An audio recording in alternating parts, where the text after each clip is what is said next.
Hello friends, welcome to rate market. कैसे हो सभी लोग? आई होप आप लोग बहुत ही अच्छे होंगे। फिलहाल मैं सिटी से बाहर हूँ, इसलिए मैं रिकॉर्डिंग मोबाइल से कर रहा हूँ गाइस। अब वैसे भी मार्केट कुछ ज़्यादा चल नहीं रही है। बाहर से काम करो, कोई दिक्कत की बात नहीं है, और मैं वही करता हुआ दिख रहा हूँ। शुरुआत करूँगा सबसे पहले यूएस मार्केट से, और मेरा मानना है पूरा का पूरा इम्पैक्ट यूएस मार्केट का है। और अगर आपको याद हो, है ना, तो मैंने जनवरी के आखिरी हफ्ते में और फरवरी के शुरुआती हफ्ते में, मतलब एक तरह से बोलो मिड में, है ना, ये बात ज़रूर बोली थी कि अगर आप कुछ इम्पैक्ट कर सकता है तो है टैरिफ। और देखा जाए तो टैरिफ का इम्पैक्ट इतना पड़ा कि यूएस तो हताहत हो ही रहा है, साथ ही साथ और देश भी हताहत होते हुए दिख रहे हैं। और पिछले हफ्ते की ओवरऑल बात कर ली जाए तो पिछले हफ्ते में भी हमने एक कंसोलिडेशन देखा, चाहे वो निफ्टी हो चाहे बैंक निफ्टी। हालांकि क्लोजिंग निचले स्तर पे ही होती हुई दिखी है। और निफ्टी की बात की जाए तो जो इंपॉर्टेंट मूविंग एवरेजेस थे वो ऑलरेडी टूट चुके हैं। और जहाँ तक बात की जाए बैंक निफ्टी की, तो बैंक निफ्टी की प्राइस पोजीशनिंग अभी भी काफ़ी ज़्यादा बेहतर लगती है निफ्टी कंपेयर में। तो अगर मैं सीधे इंपॉर्टेंट लेवल्स की बात कर लूँ पहले, है ना, तो यहाँ पे निफ्टी में अब जो हर्डल देखने मिलता है वो 23,000 के लेवल्स पे देखने मिलता है, उसके बाद 23,200 के लेवल्स पे। तो वहीं पे निचले स्तर की अगर बात की जाए तो अगर सपोर्ट है, तो अगर कहीं पुट राइटिंग अगर बिल्ड होती हुई दिखी है तो सीधे से 22,500 पे है। मैं क्यों नहीं बात कर रहा फ्राइडे के लो की, क्योंकि जिस तरह से यूएस मार्केट में करेक्शन आया है, डाउ जोन्स 2200 पॉइंट नीचे तक की डुबकी लगा के आया, नैस्डैक 700 पॉइंट से भी नीचे जाकर के डुबकी लगा करके आया, है ना। ऑलमोस्ट 900 पॉइंट भी हमें देखने को मिले। हालांकि निचले स्तर से थोड़ी रिकवरी जरूर देखने मिली, बट एक निगेटिव क्लोजिंग देखने को मिली। और गिफ्ट निफ्टी में भी एक अच्छा खासा डिप कट देखने को मिला। मेरा मानना है निफ्टी में हो सकता है 150-200 पॉइंट, हालांकि मैं कम ही बोल रहा हूँ, बट मुझे लगता है इतना गैप डाउन हो सकता है। और इंपॉर्टेंट सपोर्ट्स ऑलरेडी टूट चुके हैं, मूविंग एवरेजेस के नीचे ट्रेड कर रहा है। सो वी कैन एक्सपेक्ट कि एक बार निफ्टी हो सकता है 22,500 रुपये की तरफ जाता हुआ दिखे। और हो सकता है वो जो लो हमने देखा था 22,000 के करीब, है ना, वो लेवल्स भी आते हुए दिख सकते हैं। तो सिचुएशन बहुत ज़्यादा कमज़ोर है गाइस। तो फिलहाल निफ्टी के से रिलेटेड स्टॉक से थोड़ा सा दूरी रहें। जहाँ तक बात रही मजबूत सेक्टर्स की, तो मुझे लगता है बैंकिंग सेक्टर अभी भी मजबूती से खड़ा हुआ है, क्योंकि देखा जाए तो बैंक निफ्टी अपने इंपॉर्टेंट मूविंग एवरेजेस के ऊपर है। और जब तक मुझे लगता है 51,000 इंटैक्ट है, तब तक एक अच्छा बेस बना हुआ है। तो फिलहाल के लिए फ्राइडे के दिन जिस तरह से देखा, उस हिसाब से 51,000 इंपॉर्टेंट सपोर्ट होगा। अगर वो टूटा तो उसके बाद 50,500, अगर वो भी टूटा तो हो सकता है बैंक निफ्टी में भी दबाव आए। हालांकि अभी एक्सपेक्टेड नहीं है ऐसा कुछ भी। हर्डल्स की बात करी जाए तो 52,000 एक बड़ा हर्डल होने वाला है गाइस। और वो अगर निकलता है, we can expect some more upside. और मुझे लगता है आरबीआई पॉलिसी कहीं ना कहीं आने वाले में बहुत इंपॉर्टेंट रहने वाली है guys. We can expect 25 basis point rate cut. तो वो चीज़ कहीं ना कहीं बैंकिंग स्टॉक्स के लिए मुझे लगता है पॉजिटिव होने वाली है। टैरिफ की सिचुएशन बैंकिंग सेक्टर को उतना हताहत नहीं कर पाएगी, है ना, और जितना आईटी सेक्टर हताहत हो रहा है, जो कि निफ्टी 50 को कहीं ना कहीं और ट्रैक डाउन कर सकता है। ये बात मैंने ऑलरेडी आप लोगों को बता दी गाइस। तो ये सब सिचुएशंस है, मैंने लेवल्स बता दिए। तो सिचुएशन अंडरटोन कहने की पूरी कमजोरी की है, बेरिश है। आप चाहे तो इंडेक्स से दूर रह सकते हैं। और मेरा मानना है अभी इन्वेस्टमेंट से भी थोड़ा सा दूर रहना चाहिए, इसीलिए मैं छुट्टी बना रहा हूँ गाइस। इसीलिए बैठने का मतलब नहीं है सिस्टम के सामने। मैं बस अपने काम को देखता हूँ लेवल्स क्या है, जो पुराने इन्वेस्टमेंट है उसको मैनेज करता हूँ, और कुछ भी नहीं कर रहा, है ना। That's the thing, just chill guys. फिलहाल अभी कैपिटल लगाने का कोई मतलब नहीं बनता। अब जहाँ तक बात रही यूएस मार्केट की, काफ़ी लोग पूछे यूएस मार्केट में गिरावट क्यों आई। हालांकि न्यूज़ में तो आपने सुन ही लिया होगा, हालांकि मैं कुछ अलग से ज़्यादा बोलूँगा नहीं।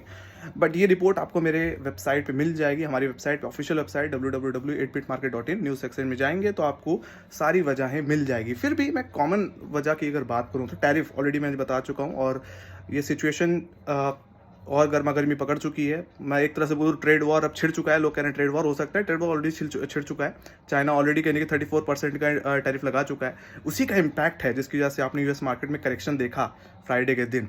और कोई कौन सी वजह हो सकती है? सिंपल सी बात है गाइस, अगर टैरिफ अगर बढ़ता है तो ये कहीं ना कहीं यूएस के लिए भी एक खतरे वाली बात है, क्योंकि वहाँ पे भी इन्फ्लेशन बढ़ सकता है, महंगाई बढ़ेगी, क्योंकि यूएस में हर चीज़ नहीं बनती।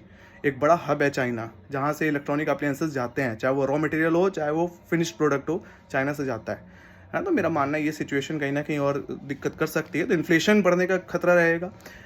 उससे तीसरी वजह जो निकल के आती है वो है पॉवेल चचा, मतलब इंटरेस्ट रेट। सो जहाँ ऑलरेडी पॉवेल बोल रहे थे इस साल में कि अभी भी कहीं इन्फ्लेशन मुझे उतना वो होता नहीं दिख रहा है, तो हम थोड़ा पॉज करेंगे। तो मेरा मानना है ये सिचुएशन थोड़ा और एक्सक्लेट करेगी ना बोलने पे। मतलब सीधे सीधे बोलूँ तो पॉवेल यहाँ पे कोई भी इंटरेस्ट रेट में कटौती नहीं करने वाले गाइस। उल्टा इन्फ्लेशन बढ़ेगा तो इंटरेस्ट रेट बढ़ाएंगे वो लोग। आप क्या एक्सपेक्ट कर सकते हैं? तो मेरा मानना है ये भी एक बहुत बड़ी सिचुएशन हो सकती है। बाकी अनएम्प्लॉयमेंट डेटा भी उतना ज़्यादा कंफर्टेबल फील नहीं करा रहा है गाइस। आने वाले हफ्ते में यूएस के सीपीआई नंबर्स, पीपीआई नंबर्स, वो भी कहीं ना कहीं लाइंड है, पीएमआई नंबर सॉरी। तो इन चीज़ों पे भी नज़र रहेगी। बट मुझे लगता है ये टैरिफ वाली सिचुएशन जब तक ख़त्म नहीं हो जाती तब तक ये एक बड़ा सरदर्द रहने वाला है हमारे मार्केट के लिए भी, यूएस मार्केट के लिए भी, है ना। So need to be very very cautious guys, जितना हो सके उतना कॉशियस रहिए। अभी कोई इन्वेस्टमेंट मत करिए, आराम से दूर बैठिए, मजे कुछ चिल करिए, घूमिए घूमिए, है ना। फिलहाल अभी ज़्यादा आपको हड़बड़ाने की ज़रूरत नहीं है। Alright, so that's the thing. बाकी मेरा तो यही मानना है कि जितना हो सके उतना कम इन्वेस्टमेंट अभी करना चाहिए। आप चाहे तो ईटीएफ्स में, लार्ज कैप ईटीएफ्स में चाहे तो हल्का फुल्का इन्वेस्टमेंट कर सकते हैं, बट मुझे लगता है मिड कैप स्मॉल कैप से अभी भी दूर रहना चाहिए।